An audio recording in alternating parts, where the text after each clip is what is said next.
Sir தொடர்ந்து தமிழ்நாடு கலவர பூமி ஆக்குறதுல எச் ராஜா அண்ணாமலைக்கு ஒரு பெரிய பங்களிப்பு இருக்கு. ஒரு சர்வே கல்ல வச்சுட்டு இவ்வளவு ஆட்டம் ஆட்டிட்டு இருக்காங்க தமிழ்நாடு.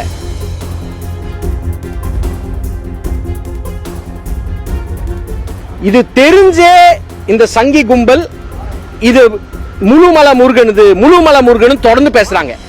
அண்ணாமலை ஹேபிச்சுவல் ஒஃபெண்டர், வாய் திறந்தாவே பொய்.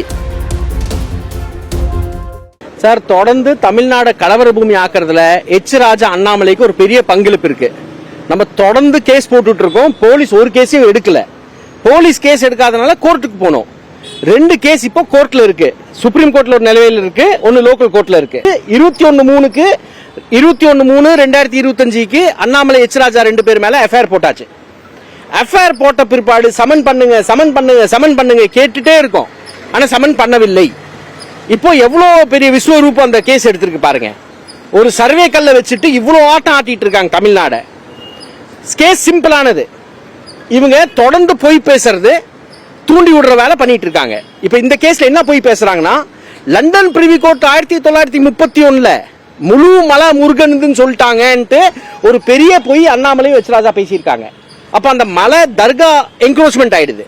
அந்த தர்காக்கு போற பாதை நவாஸ்கனி உட்கார்ந்து சாப்பிட்டாருல்ல, அது என்க்ரோச்மெண்ட் ஆயிடுது. ஆனா ஆர்டர் என்ன சொல்லுதுன்னா ரொம்ப தெளிவா 1931 ஆர்டர் ரொம்ப தெளிவா இருக்கு. தர்கா, நெல்லித்தோப்பு, தர்காக்கு போற பாதை இது 3 முஸ்லிம் சேர்ந்தது. இதை தவிர முழு மலை முருகன் தெளிவுபடுத்தியிருக்காங்க. ஸோ இதுதான் சிம்பிளான விஷயங்க. இந்த சிம்பிளான விஷயத்தை மக்கள்கிட்ட எடுத்துட்டு போனாங்கன்னா தமிழ்நாடு மக்கள் கலவர பூமியை அதை மாற்ற மாட்டாங்க. பல கோயில்ல பல இடத்துல இந்த தர்காலே இந்து மக்கள் தான் கடா கொடுக்குறாங்க, கடா கொடுத்து சாப்பிட்றாங்க. இங்க கடா கொடுக்கறது ஒரு புதுசு இல்ல, அப்படியே ஆச்சரியப்படுறதுக்கு எதுவுமே இல்லை. பட் என்க்ரோச்மெண்ட் சொன்னா யாருக்கு வேணா கோவம் வரும். என்க்ரோச்மெண்ட் சொன்னா, ஆக்கிரமிப்பு சொன்னா கோவம் வரும். மக்களுக்கு இது பட்டா லேண்டு, அவங்களுக்கு பட்டா ஆல்ரெடி செட்டில் ஆயிடுச்சு தெரிஞ்சிச்சுன்னா எவனும் கண்டுக்க போறதில்ல.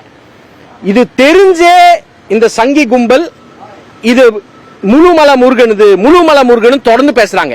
இப்போ எச் ராஜா ஒரு கந்தன் மலைன்ட்டு ஒரு படத்தை எடுத்திருக்காரு, ட்ரெய்லர் வந்திருக்கு, அதுலயும் அதே போய் பேசுறா. அப்படி ஒரு கன்விக்டட் கிரிமினலுங்க அவர் கன்விக்ஷன் வாங்கியாச்சு. 6 மாசம் தண்டனையில் இருக்காரு. தண்டனை 6 மாசம் கொடுத்தாச்சு அவருக்கு. ஏதோ ஒரு கனிமொழி பத்தி ஒன்று பேசினதுக்கு, இன்னொன்னு எதுக்கோ பேசினதுக்கு, 2 விஷயத்துல அவருக்கு தண்டனை கொடுத்தாச்சு. ஒரு கன்விக்டட் கிரிமினல் இந்த அளவுக்கு தமிழ்நாடு போட்டு குலுக்கி எடுக்க முடியுமா? அண்ணாமலை ஹேபிச்சுவல் ஒஃபெண்டர், வாய் திறந்தாவே பொய். நேத்தோர் போய் பேசியிருக்காரு. GR சுவாமிநாதன் இவர் மேல ஹேட் ஸ்பீச் மேல இவர் மேல தீர்ப்பு கொடுத்தாராம். இந்தியா டுடே டிவில பேசியிருக்காரு. நான் அந்த கிளிப்பை கொடுக்குறவங்க கிட்ட. அதுவும் ஒரு பொய். ஏன்னா ஹேட் ஸ்பீச் மேல அவர் மேல போட்ட ஆர்டர் ஆனந்த் வெங்கடேஷ் நான் வாங்கியிருக்கேன் ஜட்மெண்ட். நான் petitioner, Annamalai accused. Anand Venkatesh sir அதுக்கு தீர்ப்பு கொடுத்திருக்காரு. சோ பொய்யா பேசி தமிழ்நாடு கலவர பூமி ஆக்கிறதுக்கு சேலம் போலீஸ் ஒதுவக்கூடாது.